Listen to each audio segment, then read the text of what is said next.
Hello everyone, welcome to this video. आज हम आपको वेन डायग्राम्स टॉपिक्स पढ़ाएंगे। वेन डायग्राम्स में दो टाइप के क्वेश्चन पूछे जाते हैं। पहला तो ये होता है, आज हम पहला सिखाएंगे आपको किस तरीके से क्वेश्चन इसमें आते हैं। चलिए शुरू करते हैं फिर। यदि वस्तुएं स्पष्ट रूप से तीन अलग अलग समूहों से संबंधित हैं, मतलब कि जो वस्तु है वो तीन अलग अलग समूहों से संबंधित है, मतलब एक दूसरे का आपस में कोई भी संबंध नहीं है, तो हम जो ग्राफ बनाएंगे वो कुछ इस तरीके से बनाएंगे कि मतलब तीनों का आपस में कोई भी संबंध ना हो और तीनों अलग अलग हों। एग्जाम्पल में भी यही कह रहा है, चिकित्सक, इंजीनियर और वकील हैं। चिकित्सक किसी और फील्ड में वर्क करता है, इंजीनियर किसी और फील्ड में वर्क करता है, वकील किसी और फील्ड में वर्क करता है।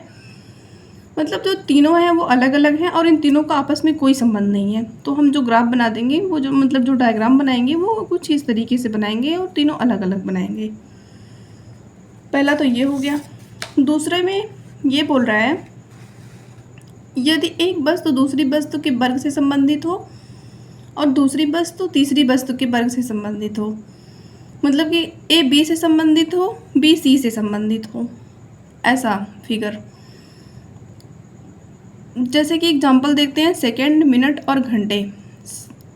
सेकंड जो है, सेकंड मिनट का एक हिस्सा है, मिनट जो है घंटे का एक हिस्सा है। मतलब ये सेकंड मिनट के अंतर्गत आ जाएगा, मिनट घंटे के अंतर्गत आ जाएगा। इसलिए ए हो गया सेकंड, बी हो गया मिनट, सी हो गया घंटा। तो कुछ इस तरीके से डायग्राम बनेगा। जब हमसे ये क्वेश्चन में कहेगा कि एक वस्तु दूसरी वस्तु के वर्ग से संबंधित है, दूसरी वस्तु तीसरी वस्तु के वर्ग से संबंधित है, तो हम इस तरह का डायग्राम बनाएंगे। तीसरा देखते हैं, तीसरा क्या कह रहा है। तीसरे में अगर कहेगा कि यदि दो अलग अलग वस्तुएं तीसरी वस्तु के वर्ग से संबंधित हैं, दो अलग अलग वस्तुएं तीसरी वस्तु के वर्ग से संबंधित हो, मतलब दो जो है वो अलग अलग है और तीसरी से संबंध रखती हो। जैसे कि एग्जाम्पल क्या है, मेज, कुर्सी और फर्नीचर। ए मान लेते हैं मेज हो गया, बी मान लेते हैं कुर्सी हो गया। मेज और कुर्सी जो है वो फर्नीचर के अंतर्गत ही तो आ जाता है। ए मेज हो गया, बी कुर्सी हो गया, सी फर्नीचर हो गया। फर्नीचर के अंतर्गत मेज और कुर्सी दोनों आ जाएंगे। हम आगे बढ़ते हैं और क्वेश्चन 4 देखते हैं। 4 में क्या कह रहा है टाइप में, यदि दो वस्तुएं तीसरी वस्तु के वर्ग से इस प्रकार संबंधित हैं कि इन दोनों वस्तुओं के वर्गों में कुछ उभयनिष्ठ समानताएं हैं, तो उन्हें एक बड़े वृत्त के भीतर दो परस्पर काटते हुए वृत्तों द्वारा दर्शाया जाता है। मतलब इस तरह से दर्शाया जाएगा, जो दोनों आपस में एक दूसरे को काटेंगे और उभयनिष्ठ होंगे। एग्जाम्पल क्या है, पुरुष, पिता और भाई। ए को मान लेते हैं पिता हो गया, बी को मान लेते हैं भाई हो गया, सी को मान लेते हैं पुरुष हो गया। इसमें क्या कह रहा है, जैसे कि कुछ पिता जो हैं वो भाई हो सकते हैं, कुछ भाई जो हैं वो पिता हो सकते हैं, और भाई और पिता जो हैं दोनों ही पुरुष के अंतर्गत आ जाएंगे। इसलिए इस तरह का डायग्राम बनाया जाएगा। पांचवा देखते हैं, पांचवा क्या कह रहा है, यदि दो वस्तुएं आंशिक रूप से तीसरे से संबंधित हैं और वे स्वयं एक दूसरे से कोई संबंध नहीं रखती हैं।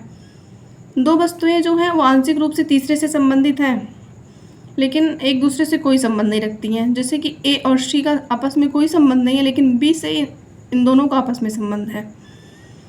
ऐसे ही ए को मान लेते हैं। एग्जाम्पल क्या कह रहा है, कुत्ते, पालतू पशु और बिल्ली। कुत्ता और बिल्ली अलग अलग हैं, पालतू पशु जो है वो बीच में रहेगा, क्योंकि बिल्ली को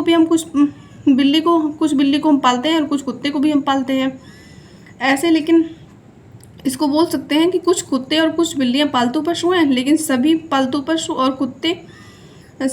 पशु कुत्ते या बिल्लियाँ नहीं हैं। बस आगे देखते हैं, आगे क्या कह रहा है। छठवें में बोल रहा है, यदि तीन वस्तुएं आंशिक रूप से एक दूसरे से संबंधित हैं, मतलब जो तीनों वस्तुएं हैं वो आंशिक रूप से एक दूसरे से संबंध रखती हैं, तो कुछ इस तरह का डायग्राम बनेगा। एग्जाम्पल देखते हैं क्या कह रहा है, क्लर्क, सरकारी कर्मचारी, शिक्षित व्यक्ति। ए को मान लेते हैं क्लर्क हो गया, बी को मान लेते हैं सरकारी कर्मचारी हो गया, सी को मान लेते हैं शिक्षित व्यक्ति हो गया। इसमें हम ये कह सकते हैं कि जो कुछ क्लर्क हैं कुछ क्लर्क कुछ सरकारी कर्मचारी हो सकते हैं और कुछ शिक्षित व्यक्ति भी हो सकते हैं, मतलब कुछ शिक्षित भी हो सकते हैं। ऐसे ही कुछ सरकारी कर्मचारी क्लर्क हो सकते हैं और कुछ शिक्षित व्यक्ति हो सकते हैं, और ऐसे ही कुछ शिक्षित व्यक्ति जो हैं वो क्लर्क हो सकते हैं और कुछ सरकारी कर्मचारी हो सकते हैं। मतलब इस तरह का जब क्वेश्चन पूछेगा, यदि तीन वस्तुएं आंशिक रूप से एक दूसरे से संबंधित हैं तो इस तरह का डायग्राम बनाएंगे हम। आगे देखते हैं आगे क्या कह रहा है। सातवां बोल रहा है कि यदि एक वस्तु दूसरी वस्तु के वर्ग से संबंधित है जबकि तीसरी वस्तु अन्य दो वस्तुओं से बिल्कुल अलग है, मतलब दो वस्तुएं जो हैं वो आपस में संबंधित हैं लेकिन तीसरी जो है वो एकदम अलग है, तो हम इस तरह का डायग्राम बनाएंगे। एग्जाम्पल में क्या करा, इंजीनियर्स, मनुष्य और चूहे। ए को मान लेते हैं इंजीनियर है, बी को मान लेते हैं मनुष्य है, चूहा जो है एकदम अलग है, चूहे को अलग बना देंगे हम। जो इंजीनियर है वो मनुष्य के अंतर्गत आ जाएगा, चूहा तो बिल्कुल अलग है, चूहा तो अलग ही रहेगा, इसलिए हम इसको अलग बना देंगे। आठवां देखते हैं, आठवां क्या कह रहा है। आठवां कह रहा है एक वस्तु दूसरी वस्तु के वर्ग से संबंधित है और तीसरी वस्तु आंशिक रूप से इन दोनों से संबंधित है। मतलब कि एक वस्तु दूसरी वस्तु के वर्ग से संबंधित है, मतलब जो एक वस्तु है वो दूसरी वस्तु के वर्ग से पूरा संबंध रखती है, लेकिन जो तीसरी वस्तु है आंशिक रूप से दोनों से संबंध रखती है, मतलब थोड़ा दोनों से संबंध रख रही है। तो इस तरह का डायग्राम बनाएंगे। एग्जाम्पल देख लेते हैं इसका किस तरह से है, ज़्यादा अच्छे समझ में आएगा। महिला और माँ और चिकित्सक। ए को हम मान लेते हैं माँ जो है वो पूरी माँ जो होती है, मतलब जो भी माँ होगी वो महिला के अंतर्गत आ जाएगी, लेकिन हर जो कुछ माँ और कुछ महिला जो है वो चिकित्सक भी हो सकती हैं, कुछ चिकित्सक भी बन सकती हैं ना महिला और माँ।